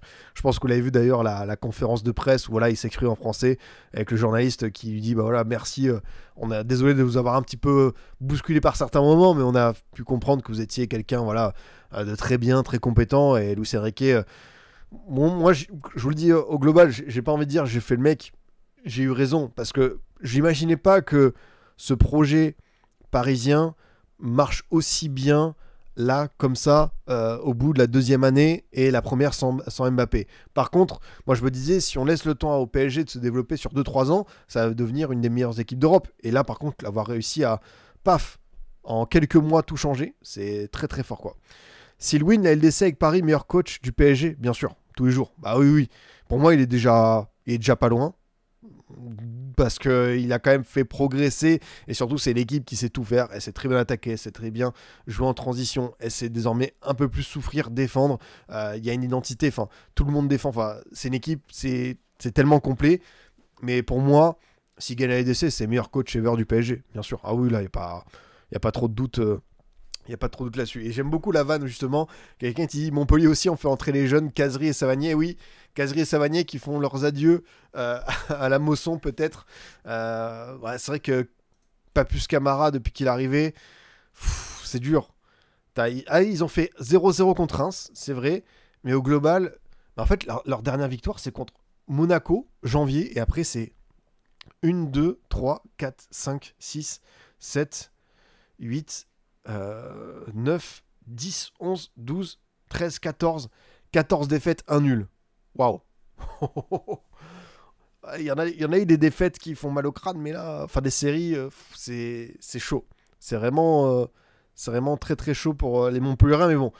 Pas plus Camara, moi je vous l'ai déjà dit, je trouve que c'est un bon choix. Repartir avec un coach jeune qui s'appuie souvent sur la formation, il a testé beaucoup de choses. On verra ce que ça donne l'an prochain. Après, les autres matchs, évidemment, Auxerre-Nantes. Nantes qui, encore une fois, s'en sort avec Louis Leroux. Ça fait... les gars, 7 tirs de cadré. 7 tirs de cadré avec Ablin Simon. Mostafa qui rentre. C'est pitoyable. Enfin, j'ai plus de mots sur ce que le FC Nantes procure comme sensation, parce que vraiment, c'est un gâchis sans nom. C'est pas possible de continuer dans cette voie-là, parce qu'on a vu au classement, ils vont s'en sortir. Il y a pire, il y a des calendriers, il y a des effectifs qui sont moins bons, mais l'an prochain, ce que je vous ai dit tout à l'heure, avec Angers, c'est pareil pour Nantes. L'an prochain, Paris FC, Lorient, tout ça, attention. Attention FC Nantes, parce que ça va sentir le roussi, quoi. Pour toi, c'est pire qu'Arles Avignon. En vrai, Arles Avignon, comme c'est un promu, que c'était monté un peu de briques et de broc, c'est un peu, tu sais, comme le Gazélec, comme Boulogne et toutes ces équipes qui sont montées en Ligue 1, quand t'es des one-shots qui sont redescendus. Montpellier, tu vois, c'était une équipe installée en Ligue 1, et même si on sentait que c'était un petit peu bancal et que ça allait dur, on avait quand même ce sentiment que Montpellier pouvait aller un jour en Ligue 2. Mais aller en Ligue 2 de cette manière-là, ouais, c'est vrai que ça fait une des pires équipes qu'on ait vues depuis un bon petit moment, quoi. Donc ouais, le Comboiré Ball force à Bruce, parce que là, je sais pas comment lui, l'amateur de beaux jeux, le romantique du football, peut encore se poser devant les matchs de Nantes. C'est vrai qu'entre Milan et Nantes, la saison ne l'a pas gâté, mais c'est dur, c'est très très dur. Alors, on voit le classement, mais moi je pense qu'ils vont s'en sortir quand même. C'est vrai qu'ils sont 15e. Il faudrait qu'ils ne gagnent pas contre Montpellier, que Le Havre et Saint-Étienne. Après, c'est un monde qui peut arriver, hein. Mais si vraiment, déjà la semaine prochaine, ils battent pas Montpellier, et quand bien même ils sont maintenus, c'est quand même grave. Moi je trouve que c'est quand même super super grave, quoi. Donc à voir ce que ça. Oui, c'est sûr que ça peut être barrage, mais il faudrait vraiment un gros concours de circonstances, mais on a vu que dans ces multiplex, c'était encore possible. Donc ouais, je comprends les supporters qui sont en rage totale. Et puis Toulouse lance le petit match, j'ai envie de dire qui comptait pour rien, oui et non, parce que Lens, ils peuvent peut-être accrocher cette fameuse 8e place potentiellement qualificative. Mais voilà, on s'est quitté bons amis du côté des Toulousains et de Lensois. Par contre, il y avait une stat intéressante. Lens, il gagnait. C'était 9e victoire extérieure. C'est le même bilan que l'équipe championne de France en 98. 9 victoires à l'extérieur. Et pourtant, même avec 8 victoires à l'extérieur, Lens, ils sont 9e. Enfin, peut-être ils auraient été un peu plus hauts si ils gagné ce soir. Mais c'est vrai qu'ils ont été très très bons. Et à l'inverse, Bollard, c'est dur. Ouais, la dynamique de Toulouse, bah écoute, pas grand chose à dire, hein. C'est évidemment l'équipe qu'on avait dit pourquoi pas se mêler à la lutte pour l'Europe, et finalement, bah, ils se sont juste mêlés à la lutte pour le ventre mou. Voilà, hein. C'est le genre de prédiction qui passe à la trappe, mais on peut pas avoir toujours bon, toujours le coup d'œil dans la vie. Malheureusement, ça nous arrive, quoi. Après, la compo de Lens, comme notre ami Will Steele, il a gagné avec ça à l'OL, il s'est dit je vais faire pareil, sauf que je pense que ce coup de poker, ça arrive une fois dans une saison, 2 fois, faut pas pousser plus loin, quoi. Salut Scipion, j'ai vu ta vidéo sur Nancy en tant que supporter, magnifique saison pour moi. Le football revit grâce à un énorme Pablo Correa. J'espère juste que le club ne va pas garer à la DNCG. Et petite question, en tant que promu, je te tourne vers quel type de profil expérimenté, jeune? Perso, j'aimerais 5-6 recrues, donc 4 bien expérimentés pour assurer le maintien en plus vite. Et totale confiance en Michael Chrétien. L'ancien latéral devenu directeur sportif, pour assurer ça. Non, je pense que quand tu montes en Ligue 2, ce qui est bien, c'est de s'appuyer sur le groupe qui monte, surtout que Nancy aura du public. Enfin, t'as quand même un club qui sera pas un promu comme les autres. Après, moi, je pense qu'il faut que tu ailles chercher un mélange. 3 recrues nationales, des joueurs qui ont été très très bons en national, et ajouter l'expérience des joueurs Ligue 2, des mecs, tu vois, qui ont bien tourné à Grenoble, Amiens, Troyes, Pau. Je prends des clubs comme ça, mais je pense que ça peut être pas mal du tout d'aller cibler ça. Mais en tout cas, merci à toi pour ton message, ça fait super plaisir. Les amis, on va se quitter sur ce. Pas d'équipe type parce que malheureusement, j'ai pas pu voir tous les matchs et je veux pas être trop en mode je brouille les cartes, je brouille les pistes. Donc voilà, évidemment, dans mon équipe type, par rapport à ce que j'ai vu, il y aurait eu du Guiri, il y aurait eu du Gonzalo Ramos, il y aurait eu du Zakaria. Mais voilà, pour une fois, je ne pourrais pas pouvoir faire l'équipe type, mais je pense que vous comprenez parce que d'habitude, je me fais l'ensemble des matchs. Scipion, mouille-toi ton top 5 Ballon d'Or actuellement, même avec la victoire du PSG. Bah, ça dépend en fait. Moi, j'hésite entre Dembélé et Yamal. Je pense que les deux mériteraient si le PSG gagne la finale avec des champions avec un énorme Dembélé en finale. Après, je pense que t'auras Pedri, t'auras Rafinha, t'auras Lautaro Martinez, t'auras Mo Salah. Donc voilà, t'en auras 5-6. qui arriveront, je pense, dans ce truc-là. Mais je pense que le débat entre Yamal et Dembélé, il s'entend, chacun aura ses arguments, mais voilà, je pense que c'est les deux qui pour moi se distinguent. Et ensuite, tu auras Pedri, Rafinha, Lautaro, Yamal derrière. Équipe type de la saison la semaine pro. Alors, non seulement il y aura l'équipe type, il y aura du contenu, vous en faites pas. Sur YouTube, on va envoyer bilan de la saison, tout ça. On prépare ça tranquillement. On va envoyer ça au fourneau. Et demain, n'oubliez pas, sur hors-jeu, trophée UNFP, la cérémonie avec toute l'équipe, Burus, Braque, Simbad, Yous, Hamza Ramani, qui seront en plateau. Moi, je vais aller me coucher tôt, enfin coucher tôt, il est déjà 1h, parce que demain, on part en vadrouille, on sera sur le tapis rouge de la cérémonie des trophées UNFP, donc vous retrouverez ma petite bouille demain à pouvoir poser des questions à tous ces beaux acteurs de Ligue 1, Ligue 2, DA Arkema. Donc voilà, soyez prêts, demain, à 18h pour la cérémonie des trophées UNFP. Ce sera avec un grand plaisir que je serai en duplex voilà, de ce lieu emblématique. Donc évidemment, on va aller repasser le petit costard, ne vous en faites pas. C'est à quelle heure? C'est entre 18h et 21h. 18-19h tapis rouge, 19h 21h la cérémonie. Donc voilà, vous allez avoir tout ça. Et c'est Braque qui évidemment sera votre présentateur, et puis on fera des petits échanges, des petits jeux, tout ça. Demain, vous aurez mon équipe type, tout ça, et tous les trophées, l'ensemble de la saison qui seront à mettre en avant. Merci à tous les amis, je vous souhaite une excellente fin de soirée, je vous dis à très vite. Pour ceux qui sont arrivés en cours, évidemment, le replay arrive sur YouTube, aussi en podcast, vous avez l'adresse, les dérives de Scipion, Spotify, Deezer, Apple Podcast, et je vous dis à demain, et sinon à plus tard pour d'autres aventures. Salut les potes!